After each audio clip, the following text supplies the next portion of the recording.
नमस्कार, कसे आहात सगळे? बरे आहात ना? तुमच्या इच्छा, आकांक्षा, मनोकामना गणपती बाप्पा पूर्ण करू देत आणि तुमचा हा दिवस खूप छान जाऊ दे. तर आपल्या गोष्टीची सीझन चालू आहे आणि आज मी तुम्हाला स्वच्छतेबाबतची गोष्ट सांगणार आहे. तर स्वच्छता आपल्या या गोष्टीचं नाव आहे. तर एक मुलगी होती, छोटी म्हणजे जवळपास 9-10 वर्षाची, आणि तिचं नाव होतं पूजा. ती खूप आळशी होती, म्हणजे आई वडिलांचं काही ऐकत नव्हती. उद्या शाळा आहे ना, तर ठीक आहे, शाळा लवकर आहे. आई सांगायची शाळा लवकर आहे, उठ लवकर, जा झोप जा. नाही, शाळा एवढा कुठं लवकर आहे, मला नाही झोपायचं. म्हणून ती रात्री उशिरा झोपायची. मग सकाळी उठायचं कंटाळा. मग सकाळी उठलं की तसंच यायचं, दात नाही घासायचे, तसंच दूध प्यायची. आंघोळीची काय गरज आहे, म्हणून आई ओरडायची तिला, या आंघोळ कर, स्वच्छ कपडे घाल आणि मग तू शाळेत जा. नाही, स्वच्छ वगैरे कपडे घालायचेच नाही, आहे तसेच कपड्यांवरती ती शाळेत जायची. बूट कुठे जर टाकलेले, बूट घाण झालेले, सॉक्स घाण झालेले तसेच ती घालायची. केस कसे बसे विंचरायचीच नाही, तर कसंही वाकडे तिकडे केस असे विंचरलेले असे ती घालून शाळेत जायची. शाळेत एकही मुलगा तिच्यासमोर, मुलगा किंवा मुलगी, एकही मित्रमैत्रिणी तिच्याबरोबर बसायचे नाहीत, कारण का ती तो बोलायला लागली की घाण असायचा. मग तिला कोण मैत्रिणीच नव्हते शाळेत.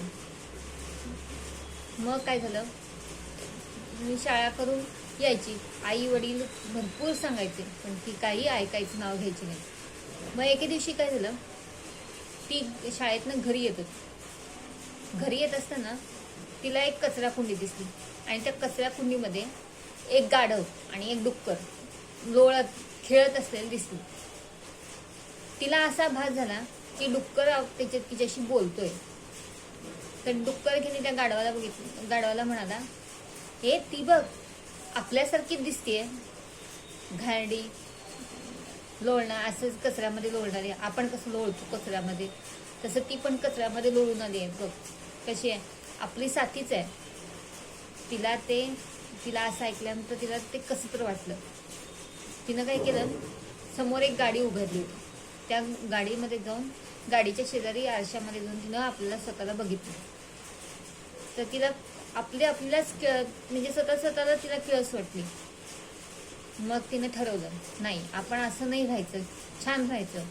मग ती घरी आली, बूट किनी स्वतःचे व्यवस्थित काढून त्या जागेला स्वतः रॅकमध्ये लावून ठेवले. स्वतःचे कपडे धुवायला टाकले, शाळेत घालून आलेले कपडे धुवायला टाकले, सॉक्स वगैरे धुवायला टाकले आणि स्वच्छ हातपाय धुतले. मग हातपाय धुवून व्यवस्थित केस विंचरले, छान स्वच्छ ड्रेस घातला आणि तोंड धुवून छानपैकी पावडर कुंकू करून ती आईकडे गेली. आई तर बघतच बसली, ही किती छान दिसतीये मुलगी माझी. मग तिनं आईनं सांगितलं की पूजा, किती छान दिसतीस तू, असंच राहत जायचं, असंच छान व्यवस्थित राहत जायचं, असं तिनं सांगितलं. तेव्हापासून तिच्या बरोबर मित्रमैत्रिणी तिच्याबरोबर खेळायला लागले.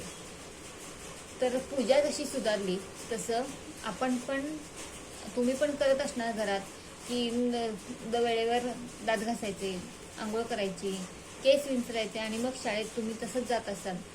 तर हा स्वच्छतेचा धडा आपण प्रत्येकाने घ्यायला पाहिजे. तर आपली ही गोष्ट तुम्हाला कशी वाटली ते मला सांगा. चॅनलवरती नवीन असाल तर सबस्क्राईब करा, आणि या गोष्ट आवडली असेल तर लाईक करा. आणि तुम्हाला काही गोष्टी माहीत असतील किंवा तुम्हाला गोष्टी हव्या असतील, त्याही तुम्ही मला कमेंट करून सांगू शकता. तर आपण पुढच्या व्हिडिओमध्ये आणि गोष्टी बरोबर भेटूया. तोपर्यंत नमस्कार.